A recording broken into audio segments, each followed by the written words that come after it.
Hello mga padaba! Kumusta kayong lahat na may nasa mabuti pang kalagayan ngayon? And for today's video, pag-usapan natin yung salitang pride.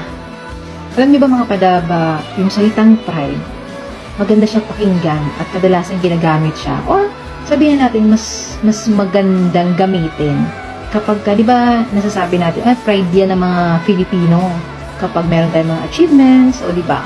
So, kapag sinabing pride, para ang hirap ibaba or ang hirap magpakumbaba kapag ginamit natin yung pride as negative.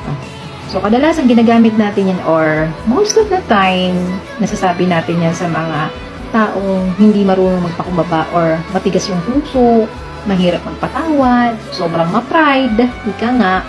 So, bihira natin gamitin yung salitang pride na yan sa mga achievements. Bihirang-bihira natin yung marinig. Diba? Most of the time, narinig natin yan kapag mga nega na yung mga nangyayari. At kadalasan, kapag nega yung isang tao, is nakikita mo agad kung marunong po kayo. Okay? Kung marunong po kayo makaramdam ng ganitong vibes, katulad ng nararamdaman ko sa ibang tao, kapag ma-pride yung isang tao, oo lang ng oo yan. Pero hindi niyan sinasabuhay yung mga pinagsasabi mo. Ma-pride po yung mga taong ganon. Oo lang ng oo na parang gusto na lang niyang tanggapin or tapusin yung pinag-uusapan niyo. At hindi pumapasok yan sa puso niya, sa isip niya. At syempre, pwede kayong malito kapag yung tao na, nagpapakumbaba na ako nagsorry na ako Dala lang yan ng kung anumang kadahilanan meron siya sa'yo. Kaya oo na, sorry na, sige na.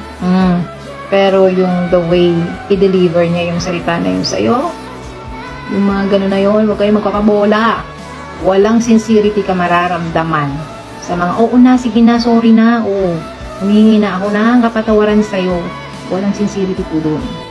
Mas mararamdaman mo pang nagpapakumbaba yung isang tao once na tumahimik siya. Kasama din kasi yan sa nilalabanan ng pride, ng hiya, na kahit gusto niya mag-sorry yun.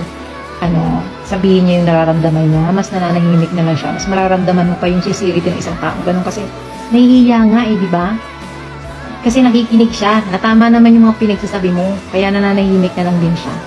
Pero dapat naman kasi meron siya pa rin sabihin para mas validated yung sasabihin natin, nagpapakumbaba siya. Hindi siya nagpapakataas ng pride niya. Kasi nga, uulitin ko po, mahirap kalaban yung pride. Pero, huwag ka rin po magpapabudol sa mga tahimik. Sabihin, tahimik, oo nga. Sabi, siguro tama nga itong ginagawa nito na tahimik talaga siya. Tapos, siguro nahiya na talaga siya. Siguro pinipilit niyang ibaba talaga yung pride niya. Huwag rin po kayo magpapakabudol sa mga ganyan. Kasi minsan, merong mga tao na, sige na, para matapos ka lang din. Magsalita ka na magsalita. Tahimik na lang din ako. Hindi tama ka na, yung mga ganon. And at the end of the conversation, tahimik na siya. Wala na siyang sasabihin. It doesn't mean na okay na siya doon na hindi siya ma-pride na tao. Gusto lang niya nang patapusin mga pinagsasabi mo. At hindi ko to sinasabi sa inyo mga padaba dahil sa perpekto ako at kailanman hindi ako naging mataas sa pride ko. Hindi. Sobrang taas ng pride ko po kahit noon pa. Pero natuto ako kung paano magpakumbaba. As in, babang-baba. Pero to the point, never ako nagsalita. Never ako nagtaas ng boses. Never ako never ako tumahimik or sorry or something Kasi nga, ang hirap kapag ma-pride kang tao, especially kapag solo parent ka, ang hirap nun. Kung matalino ka pa, tapos ini-expect mo, yung taong kausap mo, magigets ka kaagad, di ba?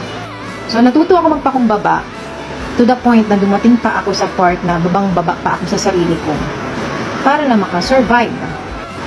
Para lang din matulungan ko din yung mga anak ko at yung sarili ko. Ang dami kong narinig na mga nega sa kamag-anak ko, sa pamilya ko, sa magulang ko, sa mga kapatid ko, sa mga kaibigan ko, and of course sa mga bosses ko. Sa mga boss ko, sa mga pinagtrabahuan ko. Pero never akong sumagot sa kanila, pabalik man or harapan man. So, ganito lang yung mga padaba. Alamin nyo kung saan dapat ginagamit yung salitang sorry. Diba? Huwag yung sorry kayo ng sorry na wala naman sa pinag-uusapan o wala dun sa mga sentence na kailangan gamitan nyo ng sorry kasi para na kayong naging pleaser niyan. Diba? Alamin nyo rin kung kailan kayo tatahimik na mararamdaman din ng kausap nyo na sincere yung pagtahimik nyo, na nahihiya kayo at hindi na kayo magsasalita or magbibigay ng kahit anong rason. Kasi nga mahirap kalaban yung pride, di ba? Kasi kapag ka nagalit ka, kinimkim mo yan. Kasi napagsabihan ka ma-pride ka, di ba? Hindi mo katanggap-tanggap yun. Kapag kinimkim mo yan, magkakasakit ka pa. Kasi mga padaba, proven and tested ko na yan. Kapag nagpakumbaba ka, sinurrender mo na sa kanya lahat-lahat ng mga worries mo, ng mga galit mo. Kasi normally, kapag halimbawa may boss ka, pinagalitan ka or something like that, tapos, okay, paparamdam mo sa kanya na tinatanggap mo yung mali mo, tinatanggap mo kung ano man yung maling pagkakaintindi niya, and then paglabas mo, isisigaw mo na yung lahat-lahat na galit na inis mo. Kasi tao ka lang naman din, di ba? Nakakaramdam ng galit, ng lungkot, ng kung ano pang aligaga dyan sa kautakan mo. At pagkalipas nun, back to work ka na ulit. Kasi wala kang choice di ba? You need to survive. May binubuhay ka, pati sarili mo, kailangan mo rin ingatan na meron kang buhay at meron kang buhay na binubuhay. Kasi minsan yung mga pride, hindi lang naman malalaman natin yan sa pagpapakumbaba Hindi lang naman din sa pagpapakumbaba para sa ibang tao, pagpapakumbaba na rin para sa sarili nyo. Oo, merong mali yung tao sa'yo, pero minsan tatanungin din natin yung mga sarili natin, baka may mali din naman din ako sa sarili ko. Kaya minsan mga padaba, minsan tanungin din natin yung mga sarili natin at hindi na natin kailangan kasi hintayin pa yung kabilang partida na siya kasi may kasalanan, kailangan sorry siya. Huwag natin hintayin yung sorry na yan. Minsan kailangan magsimula yun sa mga sarili din natin. Kailangan natin sa sarili natin magsimula yung pagpapakumbaba, hindi sa ibang tao. Kasi at the end of the day, hindi naman para sa kanila lang naman din yun. Para po yan sa kaloob-looban nyo po, mas maganda, mas tahimik yung wala kang galit sa kapwa mo. Or wala kang tampo, wala kang hinanektit, wala kang kinikim-kim. Again, uulitin ko po, ma-pride po akong tao. Pero natuto po akong pakumbaba. Hindi para sa inyo, kundi para sa aking sarili. Para sa aking katahimikan. Kasi at the end of the day, hindi naman mga pride nila ng ibang tao yung kalaban mo. At the end of the day, kalaban niyo po yung sarili niyong pride. Di ba? Kasi yung standards ng pride niyo, hindi nagmamatch dun sa standards na ini-expect niyo sa ibang tao. At isa sa mga smart way na maibibigay ko sa inyong example, kaya nga nabuo yung sabon na pride. Kaya nga ito yung kiniklaim ng pride na hindi basta-basta natutunaw yung pride nilang sabon. Super tigas.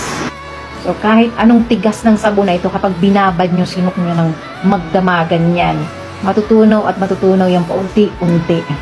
Kasi nalulubog ka na so hindi mo na kayang isustain yung pagiging matigas mo.